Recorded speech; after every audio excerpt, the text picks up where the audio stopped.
When I first came to Berkeley, I thought, so what does LGBTQ have to do with disability, have to do with race, have to do with gender, have to do with religion, have to do with, and so on.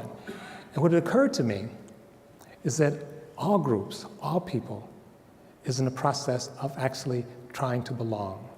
And if we don't belong, in the strong sense, we lose our sense of self. And that what much of society has done in fits and starts is to let in a few people, but to say to other people, not only can you not come in, you're not really a person. You don't really belong.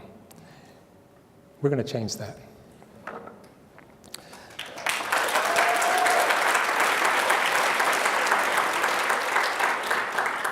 And to help us get started, we're going to have Dr. Andrew Solomon. And if you haven't seen him, I'd say you're in for an incredible treat. It might be useful to have some clinics close by. He is a profound thinker, writer, doer. And he takes us into deep insight, not only just about these issues, but about his very life. He's written a book called Far From the Tree, Parents, Children, and the Search for Identity. And Andrew, you don't know, but I've used that book ever since I found it in every one of my classes. So all of my students have been exposed to your work. This was one of the New York Times 10 bestsellers. It has received a great deal of accolades, but not nearly enough attention. Andrew also was runner-up for a Pulitzer Prize. He writes to us about othering and belonging, but not in a way that you might think of. He talks about not just from top down, but he talks about how groups who are marginalized marginalize each other. He talks about his own life, his own struggles. He invites us not just into his mind, but into his heart. He's not just a writer, though, he's also an activist. And I just met him personally today, but I have no doubt from his writing and from seeing him on YouTube that his work is deeply informed not just by suffering and sorrow, but also by connections, care, and love. And I have already learned a great deal from Dr. Solomon. He talks about the difference between vertical identity, that is, children who have the same identity as their parents, and horizontal identities. What happened in families when the parents have one identity and children have another? And I just want to share with you a couple of insights from his book. One of the things he says in his book is, to be entirely typical is a rare and lonely state. He also says, inner peace often hinges on outer peace. And finally, he says, when we love them, meaning our children or family, we achieve above all else the rapture of privilege, the rapture of privileging what exists over what we merely imagine. So join me in welcoming Dr. Andrew Solomon.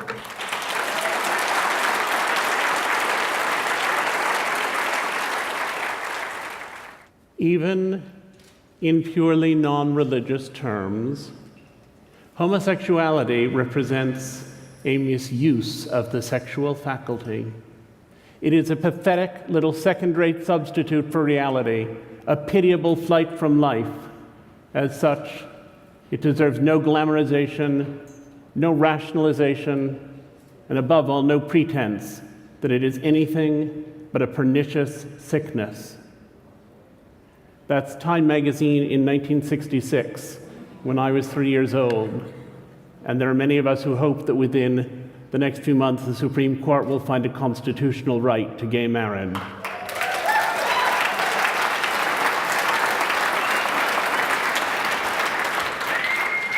And I set out to research how that happened. How did something that was universally understood to be an illness, something that was always considered in terms of othering, come instead to be an identity, something that could be thought of in terms of belonging?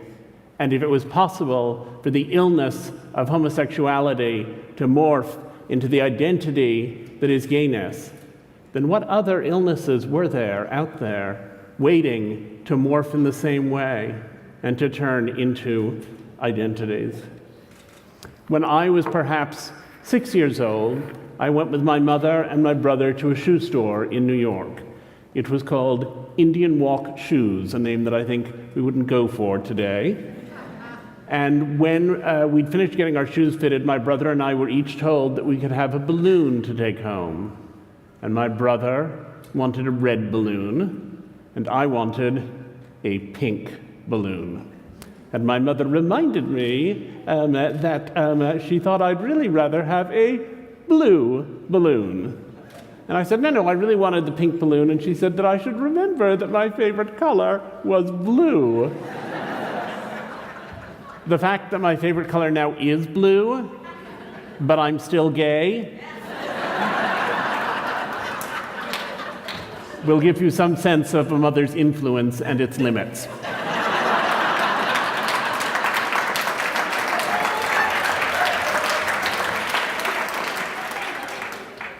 When I was growing up, my mother used to say all the time, the love for your children is like no other feeling in the world.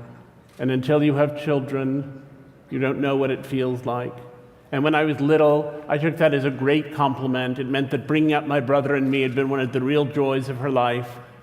And then when I was an adolescent and she would say it, it made me kind of anxious because I thought, but I think I'm gay. And if I'm gay, I can't have children. And so I was uncomfortable with the remark. And then after I came out in my early 20s, when she said it, it would make me angry. And I would say, you know that's not the path I'm on, and I want you to stop saying it. But she never did. The love for your children is unlike any other feeling in the world. And until you have children, you don't know what it feels like. In 1994, my editors at the New York Times Magazine asked me to write a piece about deaf culture. And I was very taken aback. I had thought of deafness entirely as a disability. Those poor people, they couldn't hear, how sad for them. And then I went out and began to do my research. I met Jackie, whom you saw in the film. I went to deaf clubs. I went to deaf theater. I went to houses where the dogs understood sign language. I even went to the Miss Deaf America contest in Nashville, Tennessee, where everyone complained about that slurry Southern signing.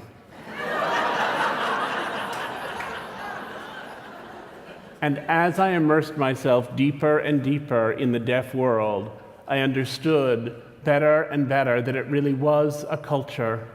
Not only that it was a culture, but also that it was quite a beautiful culture. And I remember as a real turning point for me the day I arrived at a meeting of the National Association of the Deaf, and there were hundreds of people all standing around, and there were conversations flying off the ends of their hands, and I thought, I wish I were deaf. Which is not to say that I wished I couldn't hear, because my hearing is very useful. It's that I was in a world that I found very beautiful, and while I could have spent many years trying to learn sign language, I would never have been fully a part of that world of the deaf. And I recognized why, for the people who were members of that world, it was a precious and a beautiful one. And for a moment, I felt as though I, as a hearing person, was the othering one, while they deaf people at that meeting were the belonging ones. And then I discovered something, which was that most deaf children are born to hearing parents. That those parents, by and large, tend to try to get their children to function in the hearing world, what they think of as the real world, in a variety of ways, and that those children often discover deaf culture in adolescence or thereafter when it comes as a great liberation for them. And I thought how similar that was to the experience of gay people who are mostly born to straight parents, who have historically mostly tried to get them to function in what they think of as the mainstream world, and who often discover a sense of liberation when they come across gay culture in adolescence or thereafter.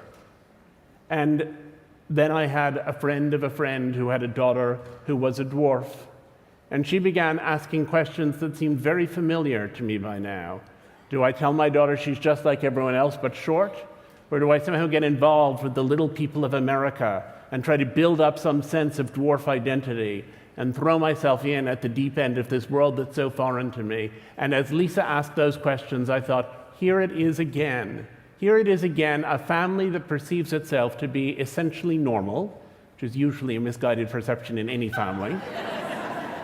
A family that perceives itself to be normal with a child whom they perceive to be different or abnormal. And it was at that point that I came up with the idea, already mentioned in the introduction, that there are essentially these two kinds of identities. There's vertical identity. That's identity that gets passed down generationally from parent to child. So one's ethnicity is in general a vertical identity. One's nationality, usually one's language, frequently one's religion. And there are arguments to be made that some of those identities can be very difficult, but no one is trying to cure them. It can be said, the current presidency and this conference notwithstanding, that it is still easier in many cases, in many parts of the United States, to be white than it is to be a person of color. But there is no one doing research to try to ensure that the next generation of children born to Latino or Asian or African American parents come out with blonde hair and blue eyes. As they said in the video, we're trying to change the society to accommodate its members, not change the members to accommodate the society.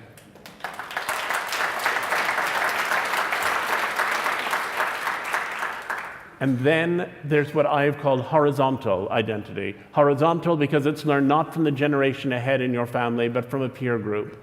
And those horizontal identities are qualities you have that may be defining, that may be central identity qualities, that may be defined as diseases, but that differentiate you from your family.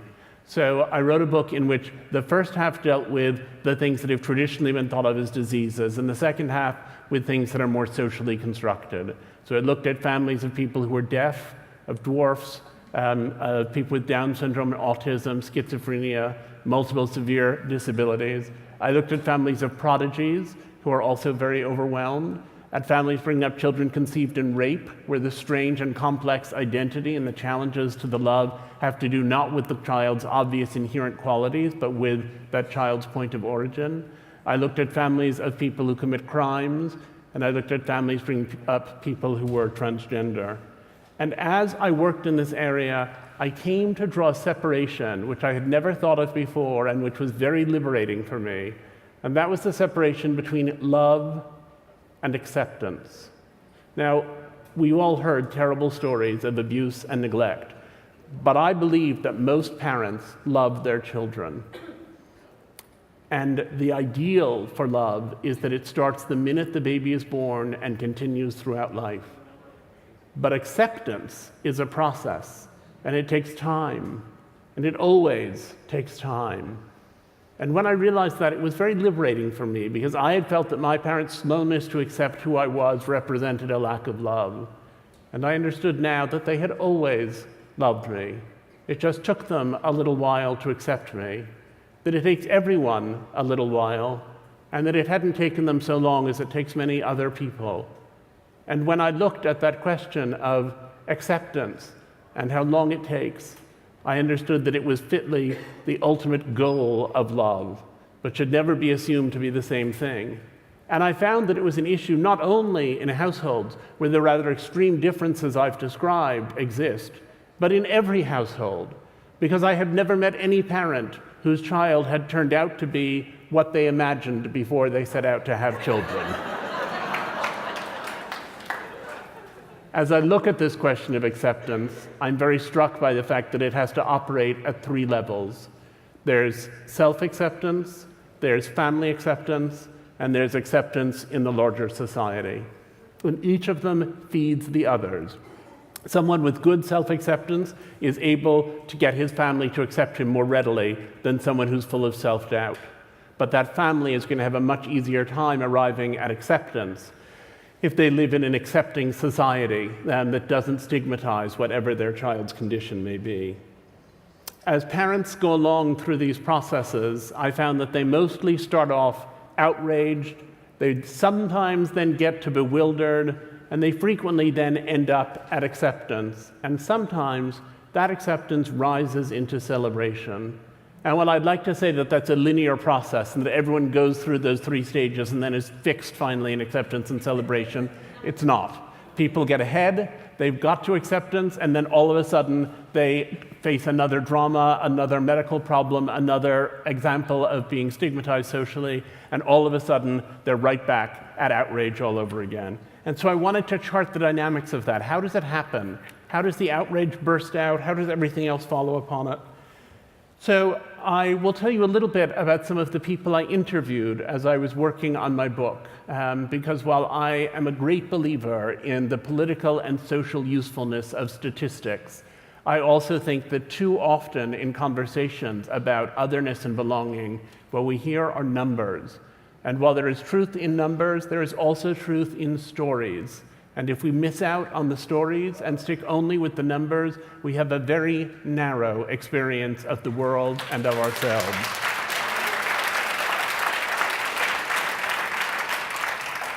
So let me start with the story of Clinton Brown, who's the dwarf you saw in the video a little bit earlier. When Clinton was born, his parents were in fact told that not only would he never learn to walk or talk or recognize them, but also that he would never be able to live more than a few months, and that they should really think about leaving him at the hospital so he could die quietly. And as he said, his mother thought about it for 3 days, and then she said, "That's my baby, and if he's going to die soon, he'll die at home with me." And she took him home. Even though she didn't have vast educational or economic resources, she managed in a pre-internet period in the late 80s to figure out who the best doctor was for the treatment of people with skeletal dysplasias. It was a Dr. Stephen Kopitz, then at Johns Hopkins. And she got Clinton in to see him. And she described their first meeting with Dr. Kopitz, and she said, "We had seen so many doctors who told us what was wrong and who told us all the bad things we had to expect." She said, and Dr. Kopitz picked up this baby, looked at him and said, "Let me tell you, that's going to be a handsome young man one day." Doctors often don't realize how much their framing of things changes the dynamic of whole lives. In the course of his childhood, as he said, he had 30 major surgical procedures. Many of them were spinal surgeries, and some involved his being immobilized for up to 3 months at a time. And while he was immobilized, he figured there wasn't anything else very much to do, and that he might as well focus on his schoolwork. And so he did. And he turned out to be really good at it. And he achieved academically at a level that had previously not been contemplated in his family. And he eventually became the first member of his family to go to college. And he went to college not far from where his parents lived, but he lived on campus in a fraternity that he joined, and he had a specially fitted car that could accommodate his form at less than 3 feet tall so that he could drive around to get from place to place. And one day, his mother called me, and she said, "I was driving home from shopping, and I went past a bar, and there was Clinton's car parked outside a bar." She said, "I thought to myself, he's 3 feet tall, they're 6 feet tall, 2 beers for them is 4 beers for him." I wanted to go in there, but I knew I couldn't do that. So I went home and left him 11 messages on his voicemail. She said, and then I thought, if someone had told me when he was little that my future worry would be that he would go drinking and driving with his college buddies, I'd have been so glad to have that problem. And I said, what do you think you did? What do you think you did that allowed someone with such a dire prognosis to emerge instead as a person who is popular and successful and happy and engaged? And she said, what did we do? We loved him, that's all. Clinton just always had that light in him, and we were lucky enough to be the first to see it there. I'll tell you briefly about one other dwarf I got to be very close to, Kiki Peck, who has something called kinese dysplasia. It's a condition which is very disabling. It affects the development of cartilage, so you have not only diminished stature, but also frequently arthritic limbs, in effect, from the time that you're born. It affects the development of the eye. And yet Kiki and my interactions with her always had an air of a kind of incorrigible festivity. When Kiki was 9, her mother discovered that she had breast cancer. And she called her children in, and she said, I have this cancer, she said, and I think I'm going to be fine, but I'll need chemotherapy, and I'm going to have to shave my head. And Kiki said, I'll help you shave your head. And her mother said, well, okay. And so they shaved her head together. And then Kiki said, and now I'm going to shave my head. And her mother said, what are you talking about? Why on earth would you do that? And she said, I've spent a lot of time being different all by myself. And I know how lonely it can be. And I would like for you to have someone else who's different the same way you are at the same time. And I thought, for a 9-year-old child to be able even to formulate those ideas, much less to have the conviction to want to act on them, seemed so extraordinary. And looking at Clinton and at Kiki, I thought, these are people who have not only managed to do well despite their disability, they've managed to become remarkable in certain ways as a function of negotiating their disability. It's been transformative for them. I'm going to quote to you from one more magazine from the 1960s, the last one, I promise. This is the Atlantic Monthly in 1968, a journal of liberal opinion written by a prominent ethicist named Joseph Fletcher. There is no reason to feel guilty about putting a Down syndrome baby away, whether it is put away in the sense of hidden in a sanitarium or in a more responsible, lethal sense. It is sad, yes, dreadful, but it carries no guilt. True guilt arises only from an offense against a person, and a Downs is not a person. The fact that we hear that with such groans of shock is an indication of how much we actually have changed in our embrace of difference, the embrace that in some ways this conference epitomizes. There's a lot of ink given to the shifting on gay rights. It's in the headlines all the time. But the ways in which we've actually opened up to the possibility that other kinds of difference might have value, that human diversity is itself something precious, that I think gets too little coverage. In the period since that Atlantic story ran, the life expectancy for people with Down syndrome has nearly doubled. People with Down syndrome have become actors and writers. Some are living semi-independently. One just managed to get himself accepted to be a professional wrestler. There have been extraordinary changes. And I talked to someone who has worked with people with Down syndrome for many years, and she described going out to lunch in Los Angeles with the actress with Down syndrome who appears on Glee. At the time, Glee was much in the headlines. And she said, people were coming up to her and asking for her autograph. She was a celebrity first and a person with a disability second. I never dreamed I could live to see such a day. One of the families I got to know as I worked on the issue of Down syndrome, Tom and Karen Robards, were very surprised when their first child was born with the condition. They were young, they were hard-charging Wall Street types, and suddenly they were handed this thing they'd never anticipated. And they tried to figure it out. And they were very discontent with the educational opportunities they found available for them. And so, with a few other parents, they decided to get a classroom and a teacher who could teach their children what they thought might be a better way. And out of that classroom, with those few other parents, has grown something called the Cook Center, where untold tens of thousands of people with intellectual disabilities have been educated, where many of the things that have helped people with Down syndrome to live these richer and more rewarding lives were formulated. And I said to Tom and Karen, this has been your life. I said, do you regret it? Do you wish David didn't have Down syndrome? Do you wish you could make it go away?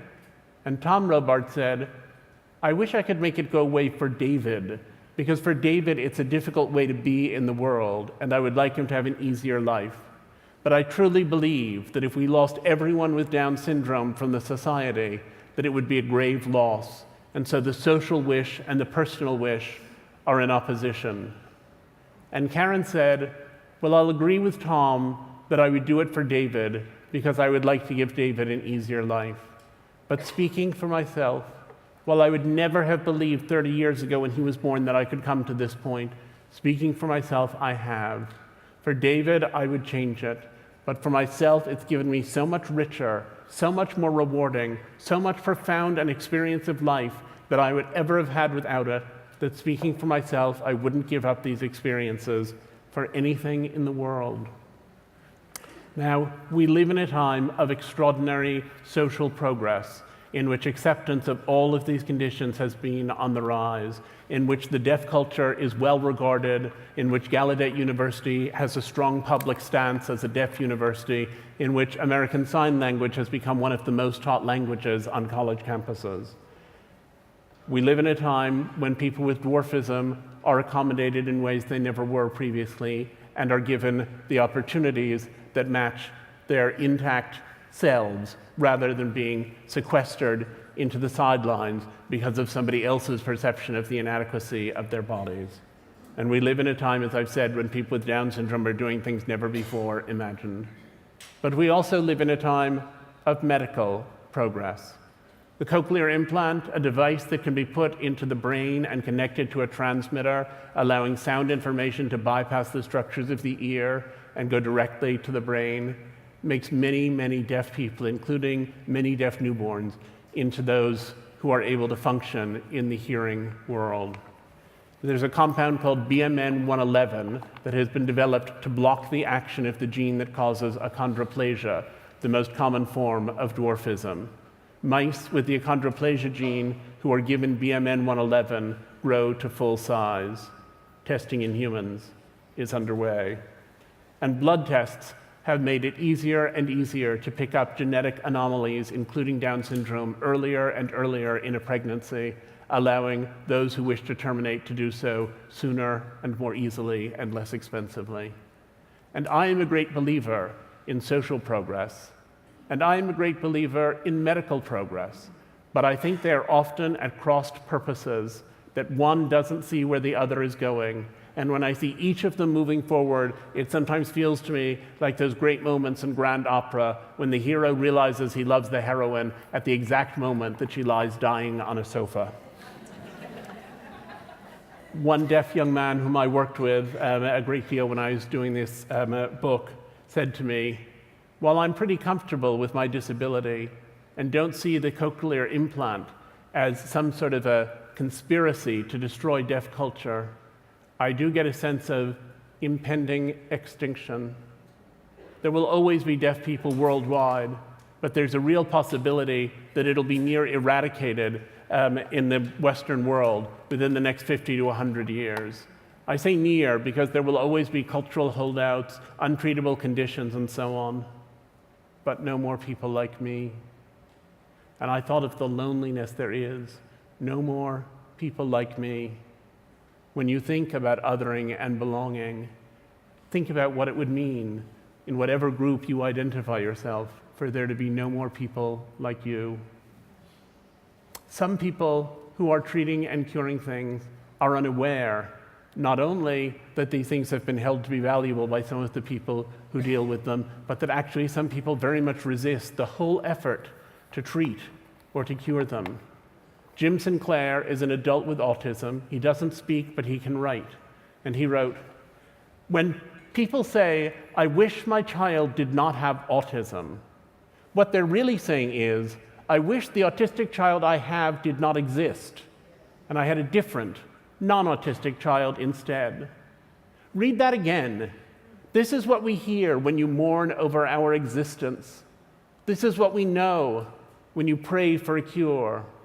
That your fondest wish is that someday we will cease to be, and strangers you can love will move in behind our faces. It's a very strong way of articulating it, but it's a position within the autism rights movement and within many other rights movements, including the disability rights movement at large. This notion that people don't want to be changed, they don't want to be cured, they don't want to be transformed. Certainly for me, when I was growing up, there was a period when, in response to the society around me, I would have liked not to be gay. And if there had been a quick surgical procedure, I might have gone with it. And now I'm horrified by the memory of that reality and deeply aware of how much things have changed.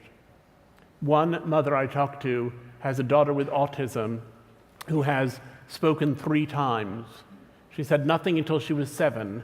And then one day her mother was watching television and stood up to turn it off, and she said, "I want the TV on." And her parents looked at each other, and as they said, waited for their world to change. She said nothing more for 3 years. And then one day there was a puppet show at her school, and someone said, "What color is the king's robe?" And Cece said, "It's purple." So her mother said, to have a child who's never spoken, you can assume that child doesn't even know what language is and isn't really missing anything very much and is out at the side and the edge of things. But to have a child who has spoken 3 times is to spend your life thinking, why those 3 times?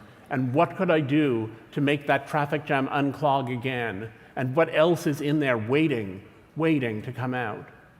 And then she said, after many years and many conversations, I interviewed her over a decade, she said to me one day, Cece is the Zen lesson. Why does Cece have autism? Because Cece has autism. And what is it like being Cece? Being Cece. It is what it is. It isn't anything else. And maybe you'll never change it. And maybe you should stop trying.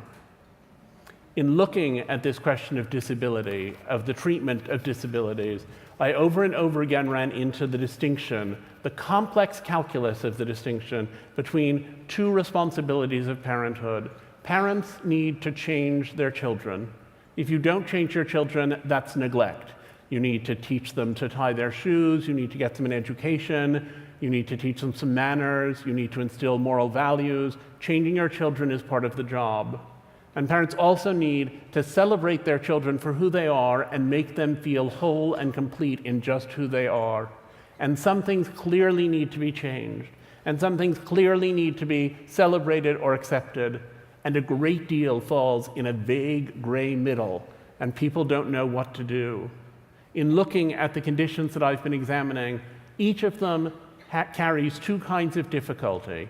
It carries inherent difficulty, and it carries social difficulty.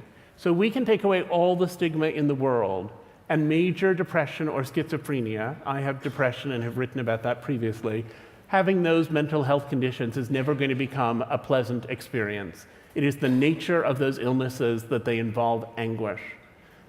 However, when you look, for example, at the experience of gay people, the difficulties really don't have anything to do with inherent difficulties of being gay. They have to do with the social problem of how people respond to gay people.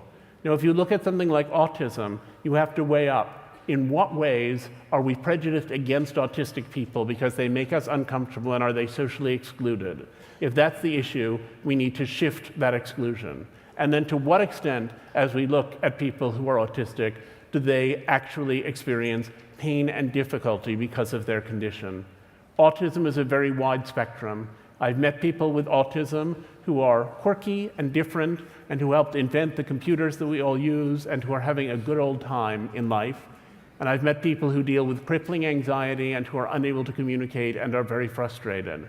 So you can't come up with a simple rule, because what is one person's disability is another person's illness, or vice versa. There's incredible fluidity between those 2 categories. And what's an illness in your childhood may be an identity in adulthood, or the other way around. I was very struck as I listened to the narratives of parents over and over again.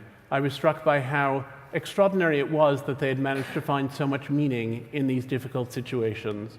I was struck by it, and I wondered some of the time whether it was sort of a ruse, whether it was somehow something that they had talked themselves into.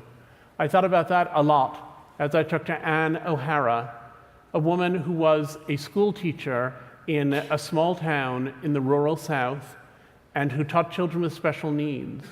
And one day a child was brought into her classroom who couldn't talk.